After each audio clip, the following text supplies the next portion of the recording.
Приветствую на канале.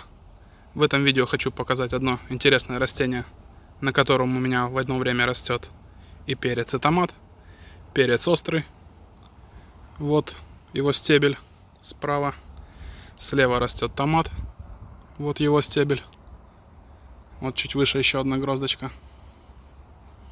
И да, сразу скажу, это не два растения посажены в один горшок, а растут именно на одном стволе. Получилось это у меня сделать с помощью прививки, а именно прямой копулировки. И теперь у меня на одном растении растет и томат, и перец. Перец — это у меня халапеньо оранж, спайси, а томат президент. По вкусу, я думаю, томат не изменится, перец остается таким же. С перцем я ничего не делал, здесь у нас просто ветвь растет, а томат получается прививка. Прививал это все на куст перца двухлетний. То есть в прошлом сезоне я выращивал вот этот халапеньо оранж, занес его на зимовку. И вот весной, обрезав перец, у него пошло две ветви. На одну из них я привил томат, и получилось у меня вот такое растение. Экспериментировать с прививками я начал еще в прошлом сезоне. И вот в этом году мне удалось вырастить вот такое растение. Экспериментирую, значит, с целью того, чтобы, например, у нас есть такие сорта перца, как Каролина Риппер, это поздний сорт.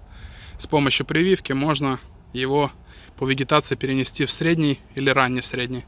То есть высаживать эти перцы не в январе или же иногда в декабре, а приблизительно февраль-март. То есть ускорится не только срок вегетации, а и, конечно же, количество плодов и их качество, то есть размер.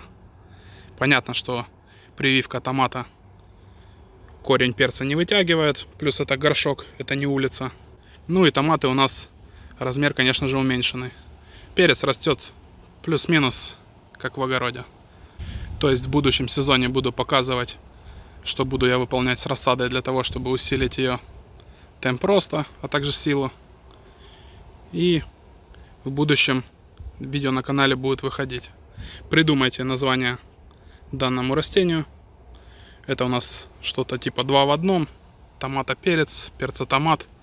Знаю, фантазия у комментаторов иногда очень хорошая, поэтому в будущем будем это растение называть, собственно, комментарием, который мне больше всего понравится.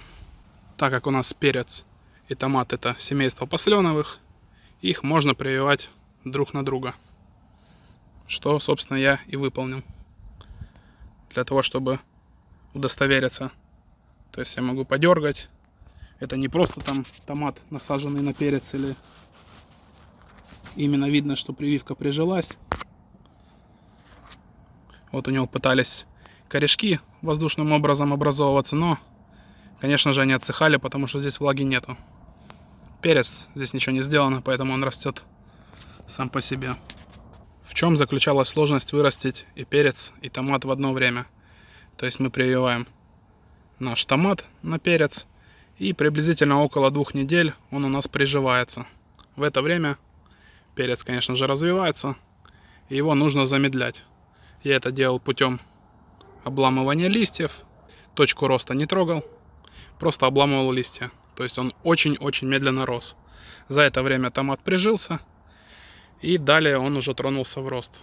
После чего томат, конечно же, начинает перегонять перец и начинает забирать все силы на себя. В это время нужно замедлить томат. То есть с помощью того же удаления листьев начал замедлять томат. Примерно, когда они выровнялись по темпу роста и по силе, начал я их прищипывать как перчик, собственно, вот у нас ветвился, так и томат. Но здесь я больше убирал листья, и вот уже под самый конец убрал верхушку, саму точку роста. Здесь еще была гроздь одна, вот здесь я ее убрал. Вот он опять с пасынка дал точку роста. То есть прививки нужно следить постоянно за тем, чтобы они развивались одинаково. Если это не делать, растение выбирает там, где у нас больше точек роста ауксинов, и развивает именно ту область. То есть нужно всегда смотреть за ним и развивать одинаково. Также в прошлом году я тестировал и разные методики прививки, и выращивания. И вот в этом году наконец-то удалось вырастить именно такое растение. Прививку выполнял около 3 месяцев назад. То есть вот эти паганы у нас еще были совсем тоненькие. То есть если на вот таком этапе прививать, это будет, конечно же, уже поздно. Я пробовал прививать на томат приблизительно месяца полтора назад. И в такую сильную жару, конечно же, растение не приживается. Ну и плюс, когда растения уже большие, они не принимают прививки. То есть если прививать на томат, томат дальше растет и перец отторгает. То есть прививки нужно выполнять именно на раннем этапе. Прививку можно выполнять, в принципе, я думаю, и в расщеп, и, например, улучшенную капулировку. Разницы, думаю, здесь не будет. То есть, какой методикой, техникой прививки обладаете, собственно, такой и работаете. Всем, кому видео было интересно, ставьте ваши лайки, пишите ваши комментарии. Также попрошу поделиться данным видео с друзьями, родственниками, вашими близкими, для того, чтобы видео получило больше охвата. Заранее всем спасибо, всем пока-пока и удачи!